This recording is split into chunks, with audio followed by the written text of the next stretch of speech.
ইটালিতে food delivery ID কি করে খুলবো, হাজার মানুষের প্রশ্ন আমার ইনবক্সের মধ্যে আছে। তো আজকে আপনাদের সেই প্রশ্নের উত্তর একটু দিব ছোট করে। আমি আপনাদেরকে অনেকের কাছেই জিজ্ঞাসা করছি যে আপনারা কি মোটামুটি কথা তো অবশ্যই জানেন, হয়তো বা একটু পড়াশোনা বা ছোটোখাটো লেখা এগুলো তো পারেন। আপনাদেরকে আমি বলেছিলাম যে আপনারা প্লে স্টোরে যাবেন এবং অ্যান্ড্রয়েডের অ্যাপ স্টোরে যাওয়ার পরে সেখানে তাদের যে গ্লোবো, ডেলিভারো বা জাস্ট ইট যেটাতেই আপনারা অ্যাপ্লাই করতে চান, ওই অ্যাপসের মধ্যে গিয়ে ওখানে ক্রিয়েট অ্যাকাউন্ট বলে একটা অপশন আছে, যে অপশনের মধ্যে আপনার নাম, আপনার ইমেইল এবং আপনার ফোন নাম্বার, এটা খুব সহজ একটা ওয়ে, সেটা আপনাদেরকে বলে দিছিলাম।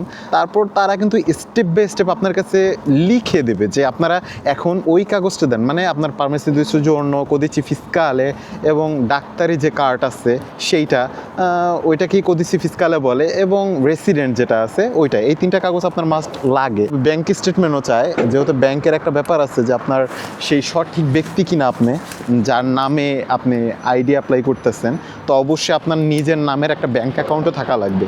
সো এইটা চারটা জিনিস আপনার কাছে অবশ্যই থাকতে হবে। সো এই ছিল ছোট একটু আপনাদের জন্য ভিডিও। যদি আমার ভিডিও ইনফরমেটিভ লাগে তাহলে আপনার নিজের বন্ধুদের সাথে শেয়ার করুন, আর সবাইকে জানিয়ে দিন, আমার এই পেজটাকে ফলো করুন, বা আমার যে প্ল্যাটফর্ম থেকে আপনারা দেখতেছেন লাইক করুন, কমেন্টস করুন। আপনার কোনো প্রশ্ন থাকলে এই বিষয়ে আমার কাছে জিজ্ঞাসা করতে পারেন, ইনশাল্লাহ আমি যখন সময় পাবো সবার উত্তর দিব। তো সাথে থাকুন এবং দেখতে থাকুন ইউরোপথ বাংলা। আসসালামু আলাইকুম।